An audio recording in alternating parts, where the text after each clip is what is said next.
So in this lecture we will discuss the concept of standard input stream. So like in C, okay, in C there is a function scanf.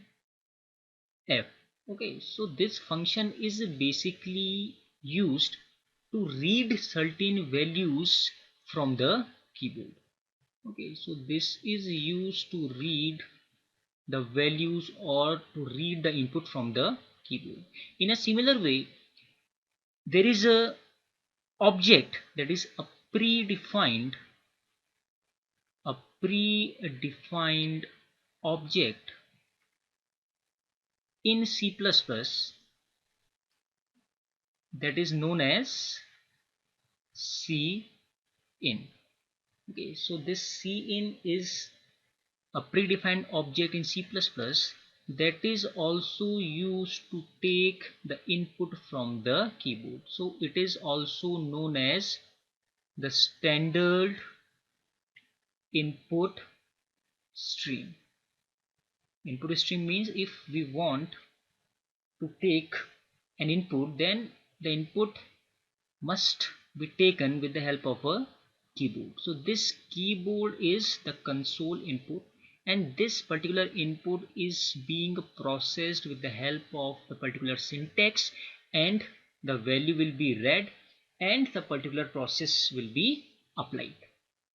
So if we just compare, okay, so if we just say that this cin is present, okay, so this cin is present in the standard header, that is IO stream. So this IO stream is the input output stream that contains cout and cin. So you can say this IO stream contains the declaration for the object that is cout and also the declaration for the object that is cin. Okay, so if we say that what is the major difference between the scanf and the cin, so the major difference is in scanf, okay, in scanf what is being provided. So this scanf is basically, we just divide this, okay, so this is scanf and this is cin. So in scanf there is a concept of format specifier. Okay, format specifiers we have to pass, but there are no concept of format specifiers, no format specifiers present. Okay, this is one, okay, point. And the second point is when we write, okay, so when we have to just read, for example we want to read a value of a particular variable, that is a, if you want to read this the value of this variable, then what we have to write, we have to write a syntax scanf, okay, percent d, okay, ampersand a.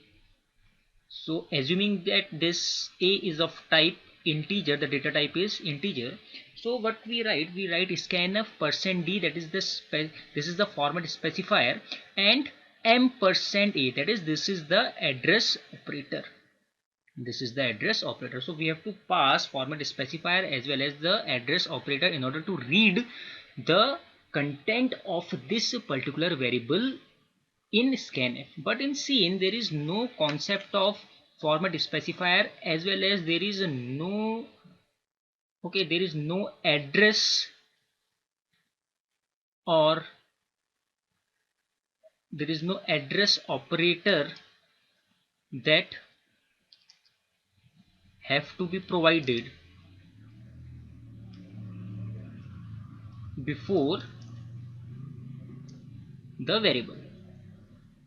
Okay, so we won't provide any format specifier as well as we won't provide any, okay, ampersand this particular ampersand operator in before our variable. So it means that the complexity of the statement, okay, so here the statement is, you can say statement is bit complex. Why the statement is complex? Because we are writing %d separated by comma, okay, ampersand a and so on, but here the statement is simple statement. Okay, the statement is simple because there is no %d, there is no ampersand a. We just write, if we want to read the value of a particular variable of type integer, then we just write cin, that is console input, followed by this operator, that is double, that is the greater than operator, okay, or the right shift operators. There are two right shift operators, and we just write what we write, just a. So the significance of this statement or this syntax, okay, the significance of this syntax is that this operator, okay, so this operator is known as extraction operator. This is now extraction operator. So this extraction operator is just, okay, is just retrieving the value from the variable, okay, that we have passed from the keyboard, and it is being processed by the compiler. Okay, so this value is being processed that we have provided, that has been stored in this particular variable, and now it has been retrieved and it has been shown by certain mechanism, okay, that we will be doing. Will, if you want to print, then we just write cout a, so this value will be printed, retrieved and printed. So the complexity of the statements is reduced when we are using cin. So this is standard input stream, so this must be clear to you. Okay, so we'll just see an example that how to implement scanf in a program. Okay, so if we write, for example, if we declare a variable int a equal to 10 and int b equal to 20, for example, and if I write, okay, cout a plus b, okay, so this is also a valid syntax.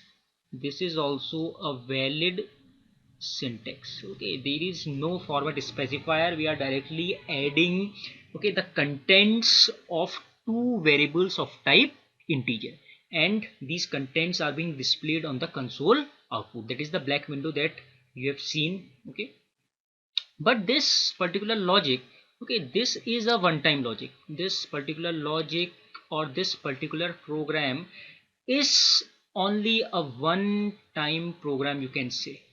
Why it is a one-time program or a one-time approach?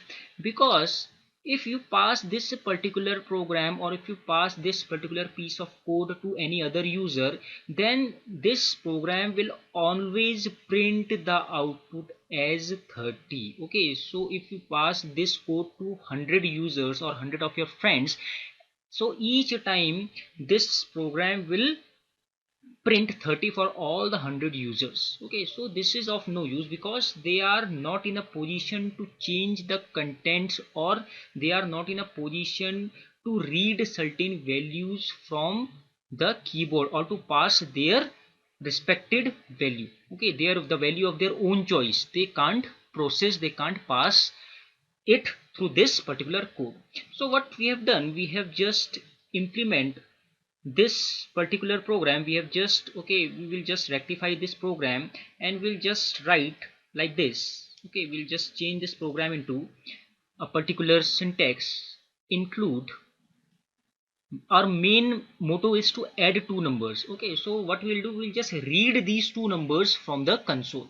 So what we'll write include iostream. This must be the first step. Okay, you have to remember this step, that whenever we are working with input output operations, then this iostream header file has to be included into our program. The next step is we'll just declare the namespace. Okay, so the namespace is the standard, okay, space that contains all the standard libraries, okay, that contains all the definitions of the identifiers objects that we are using in our program.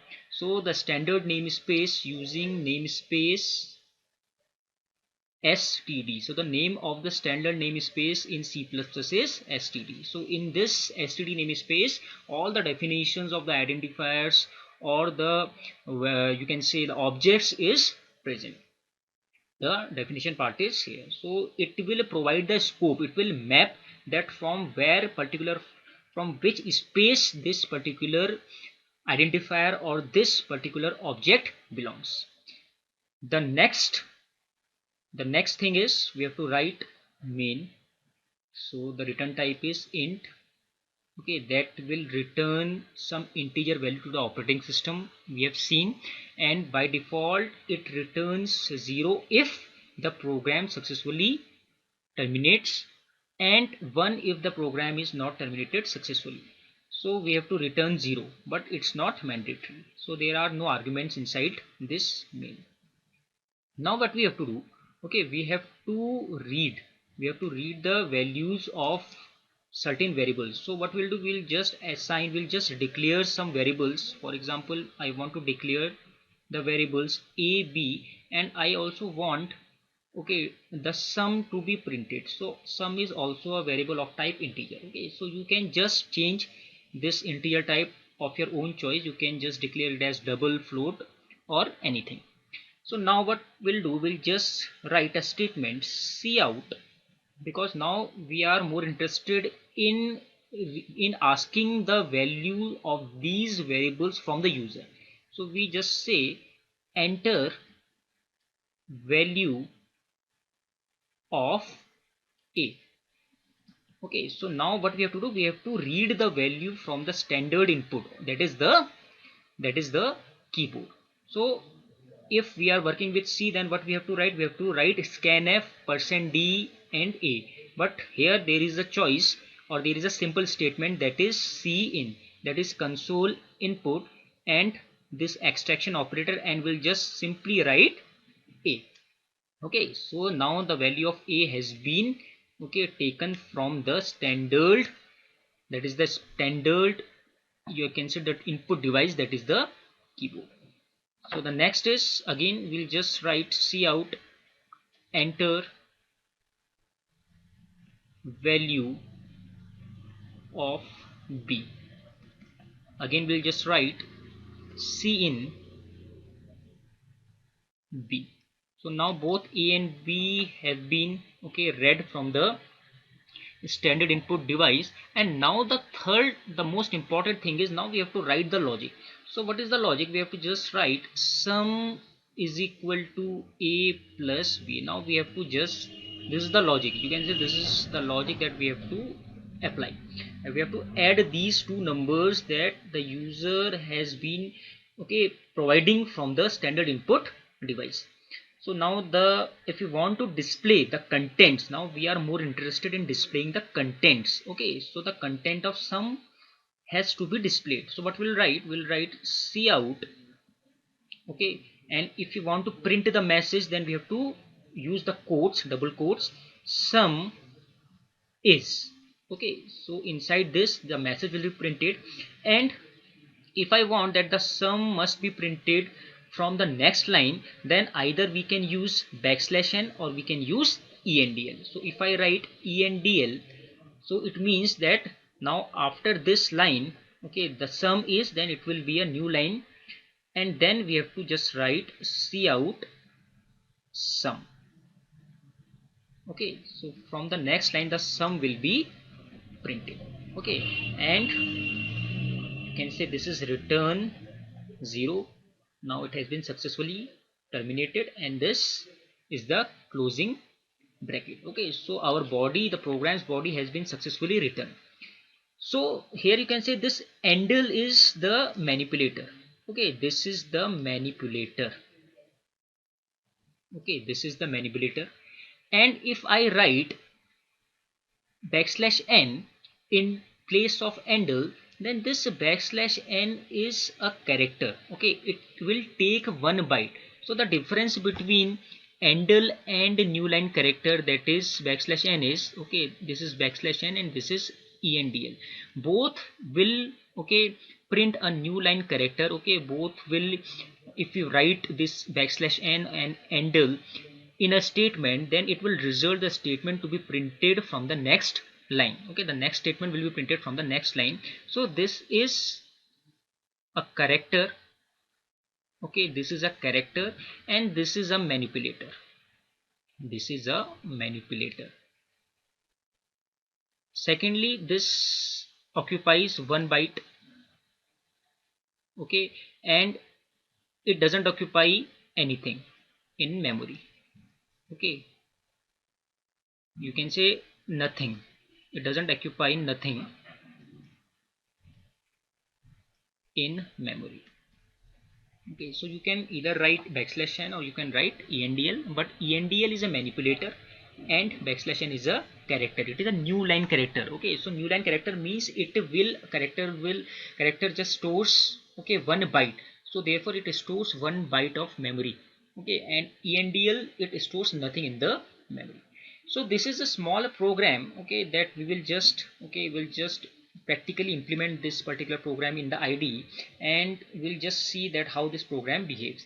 And second thing, okay, if we write, okay, we can also, there is a, if we write, you can say like this, that if you want to read two numbers, then there is a syntax that is very simple syntax. You can just write cin a, okay, followed by again the extraction operator and b.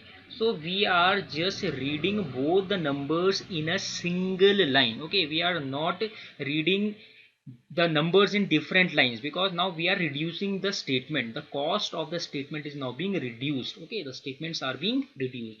So this process is known as cascading of operators. We have also discussed this in the previous lectures. This is cascading. So now what we have done, we have just cascaded the extraction operators. So we can cascade any number of operators. Okay, if we have, let us suppose, 5 variables, so then we can write cin, okay, a, b, c, d and e in a single line. We can read all the values in a single line. Similarly, okay, we can print, if you want to print, so we also can print the values of all these variable in a single line. Okay, cout a, okay, you can just write followed by backslash n, okay, b followed by backslash n, and so on. Okay, so these are the cascading means if you want to print all the statements in a single line, then it is said to be a cascading concept. Okay, so we will just see this program, that how this program behaves in an IDE. So we'll just see the practical implementation afterwards. Thanks.